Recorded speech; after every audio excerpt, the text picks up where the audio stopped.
Tapi saya diperintahkan belum saatnya dia itu untuk meninggal. Banyak yang menyerupai orang mengasih makan ke mereka supaya menarik dia untuk bisa makan agar bisa ikut ke alamnya.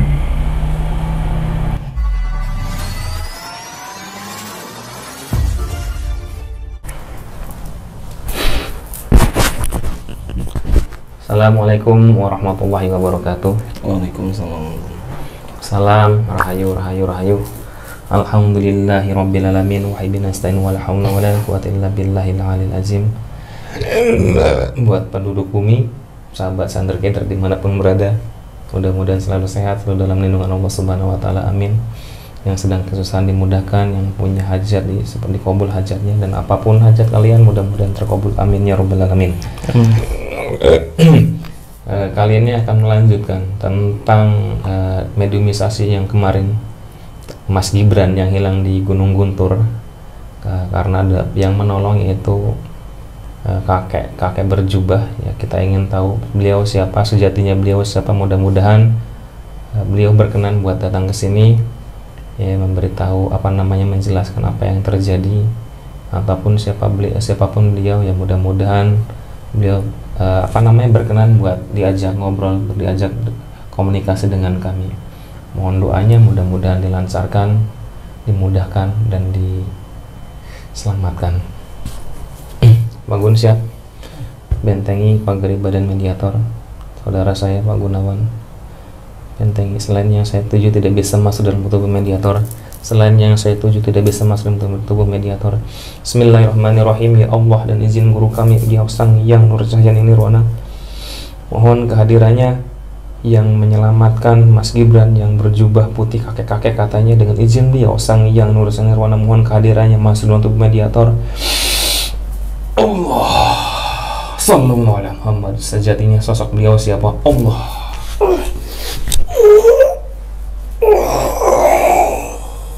Disinkronasikan dengan tubuh mediator, semua penyusup-penyusupnya otomatis meledak. Allah, kekuatannya disetarakan, kekuatannya diseimbangkan, disantaikan, di slow motionkan, diturunkan agar tubuh mediator bisa menampungnya. Allah.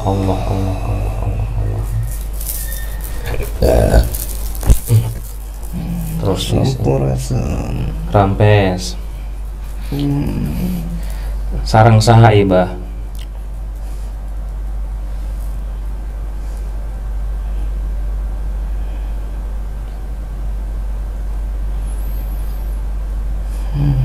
Tidak mau menyebutkan namanya. Saya tahu juga. Tahu kenapa, Mbah?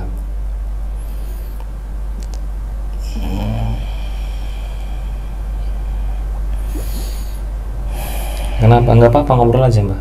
Suaranya diperbesar ya. Abah dari mana?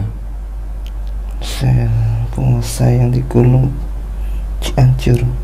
Penguasa Gunung Cianjur. Iya. Oh, itu ada hubungannya dengan Mas Gibran apa sampai nyampe ke sana?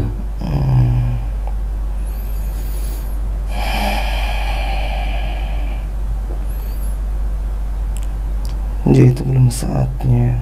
Belum saatnya. Iya. Suaranya bisa diperbesar, Mbak? Banyak yang mengganggu, yang pengen biar dia ikut ke alam jin, ke alam kami. Tapi saya diperintahkan belum saatnya dia itu untuk meninggal. Banyak yang menyerupai orang mengasih makan ke mereka supaya menarik dia untuk bisa makan agar bisa ikut ke alamnya. Untung dia kuat dalam menahan. Alhamdulillah. Maaf, Mbah, tadi sampean tahu kenapa? Ada apa sampean? Kenapa dengan saya? Ada apa, Mbah?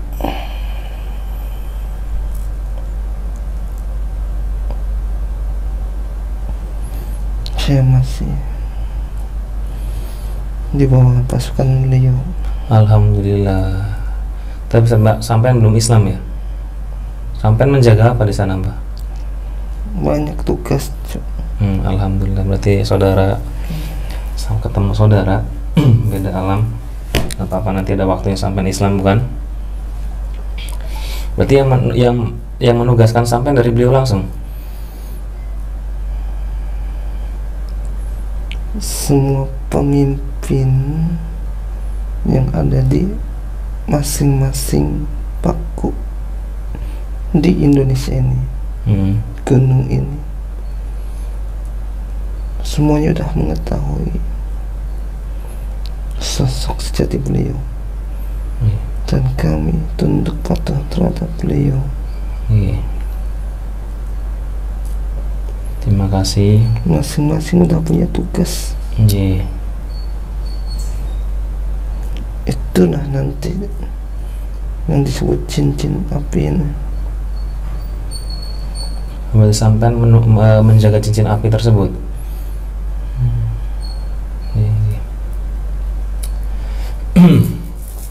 Ini ada sedikit bocoran tidak, Mbah? Yang dimaksud cincin api itu apa sih, Mbah? Kalau berkenan diungkapkan, silakan diungkapkan biar menjadi dakwah saya, menguatkan keimanan si pribadi dan yang lainnya, mudah-mudahan makin semangat amaliyahnya.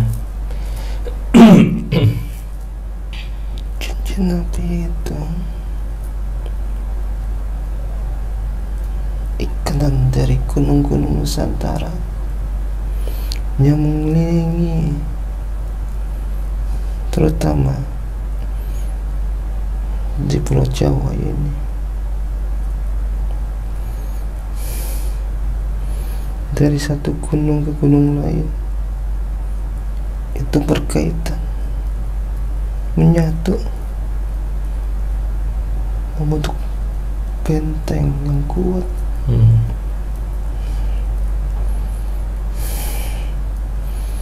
Di mana di dalam pusar bumi ini terdapat lapisan lempeng yang panas untuk memegari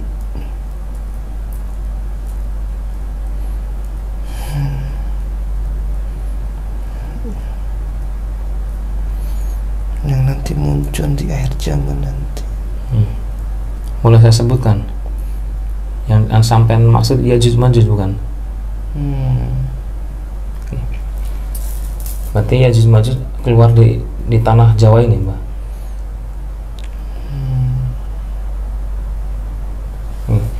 Kita kembali ke Mas Gibran tersebut. Sampean kan menolong Mas Gibran tersebut. Ini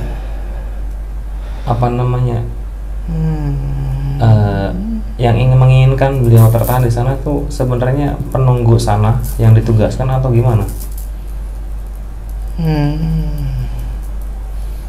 Itu penunggu curug. Penunggu curug.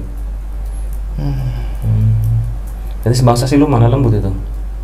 Iya, situ banyak. Dia itu pada saat ditinggal sendiri,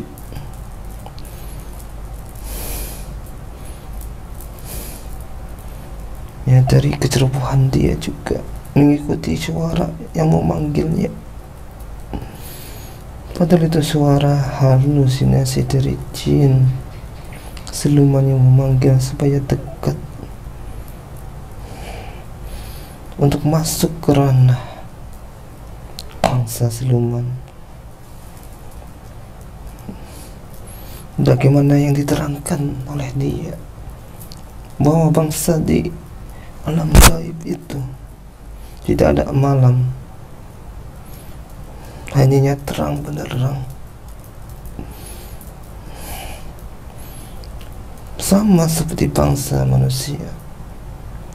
Banyak lalu lalang penduduknya berjualan, menanam, pergi ke sawah. Di situ dia ditemuin oleh 5 orang Yang tiga itu kuntilanak, yang satu itu buta hijau, supaya bisa menaik raganya, sukmanya, supaya tinggal di alam jin siluman itu. Tapi dia kuat dan bentengnya juga ada.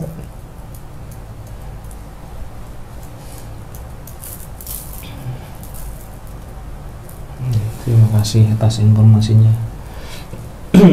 Berarti kembali lagi bahwa jika Allah belum kehendak orang itu meninggal, maka tidak akan jadi meninggal, betul Mbak? Iya. Walaupun katakanlah meninggalnya tidak wajar, ya walaupun meninggalnya tidak wajar berarti ya itu udah takdirnya seperti itu. Makanya kalau misalkan orang itu pergi ke lalang buana, ke hutan, harus punya bekal, bukan dalam bekal cara lahiriah, tapi cara batiniah. Bagaimana hati dan lisan itu agar selalu berzikir, ingat ke Yang Maha Kuasa, karena itu benteng utama pada dalam diri manusia yang akan memancarkan nurnya. Siapapun makhluk jin siluman itu akan takut kalau nur itu bercahaya. Tapi nur itu padam, banyak yang mendekatinya. Terima kasih Mbah atas informasinya, atas wejangannya, atas masukannya. Mudah-mudahan saya pribadi jadi orang yang lebih baik lagi, semakin baik, belajar baik, karena orang itu ya belajar buat memperbaiki diri, jangan pernah merasa puas di saat satu sisi, tapi terus menggali, mencari kesalahan untuk diperbaiki. Jika dihina masih merasakan sakit, ditindas masih merasakan sakit, berarti batinnya kita masih rusak. Kita tata lagi, kita benahi lagi. Jika dihina masih sakit, benahi lagi sampai benar-benar hati kita kebal dalam artian iya, mau gimana lagi, kita terima, ikhlas nerimo. Kita belajar seperti itu. Kita bukan melawan bangsa jin, bukan apa, tapi melawan hawa nafsu dalam badan kita sendiri. Ada pesan-pesan yang mau disampaikan Mbak buat ini anak cucu sampean, saya ataupun sahabat Chandra yang lain, ataupun penonton nanti yang mungkin akan menonton di saat mungkin datang ke tempat yang baru ataupun ziarah ke itunya, ya datang mendaki lah, maksudnya datang ke pegunungan ataupun seperti itu. Ada yang mau disampaikan dari jenengan, monggo. Hanya menyampaikan saja, semua tempat itu dimanapun itu berada, tetap dua alam manusia dan alam jin. Jadi dimanapun harus waspada, harus tahu menempatkan diri, tingkah laku dan perbuatannya. Apalagi orang yang sedang bermain di hutan itu harus membawa bahwa diri itu sedang di tempat yang tidak dalam semesti. Situ lebih banyak bangsa jin dan siluman yang lebih dominan dan utama, karena bangsa manusia itu tidak menempati di situ. Maka seharusnya akhlak dan perilaku itu harus dijaga, tata krama, penghormatannya, menghargai alam, menghargai yang tidak terlihat. Kadang perilaku manusia itu sendiri yang menentang, merasa dirinya paling benar, merasa dirinya paling bisa, merasa dirinya paling utama. Padahal itulah sebenarnya orang itu yang ada dalam dirinya sedang dirasuki oleh iblis. Karena bangsa iblis itu merasa dirinya paling benar di hadapan Nabi Adam pada saat diperintahkan untuk bersujud. Itu saja, cuy. Ya, terima kasih Bah, mudah-mudahan buat saya pribadi lebih istiqomah dalam ibadah, buat sahabat santri dan buat rekan-rekan semuanya. Ya, bekal yang dimaksud beliau adalah bekal keimanan. Dimanapun bumi dipijak, insya Allah langit dijunjung. Artinya sopan santun, tata krama perlu dijaga, apalagi ke area-area yang hutan yang tidak ada penduduk manusianya, otomatis penduduknya bangsa lembut. Mudah-mudahan sedikit pemahaman dari beliau buat saya, dan saya menyampaikan dengan bahasa yang mungkin mudah dimengerti. Kita sama-sama menjaga alam, sama-sama menjaga tingkah laku. Menjaga alam ini bukan berarti hanya ucapannya, tapi dari tata keramanya, dari tingkah lakunya di saat mendatangi tempat-tempat yang baru. Ya, bahasa kasarnya kita permisi, nyuwun sewu, sampurasun, masuk wilayah mereka walaupun kita tidak bisa melihat mereka, tapi mereka ada. Kita harus percaya dengan adanya goib, karena roh kita juga goib. Kalau tidak percaya silakan meninggal dulu baru mungkin percaya. Terima kasih Mbah atas kehadirannya. Mohon maaf mengganggu tugas jenengan. Mudah-mudahan jadi dakwah saya buat seluruh yang lain. Karena kan sampean juga tahu kita bikin konten YouTube itu tugas dari beliau. Salah satunya yang mengumpulkan saudara-saudara kami yang tersebar di seluruh dunia. Betul Mbah. Dan mungkin dan kita juga kalaupun misalkan YouTube-nya menetas ada uangnya, kita buat menambah sedekah, ya bukan buat memperkaya diri sendiri, bukan, tapi buat nambah sedekah buat anak yatim, orang jomblo. Jadi siapapun yang menonton tayangan ini nanti kalau misalkan ada iklannya, insya Allah kalian sudah bersedekah secara tidak langsung. Mohon maaf Mbah, monggo kembali ke tugas jenengan. Mohon maaf mengganggu jenengan waktunya. Salam buat sedulur-sedulur yang lain yang di sana. Mang Rampe semoga Allah sallallahu ala Muhammad Allah. Saudara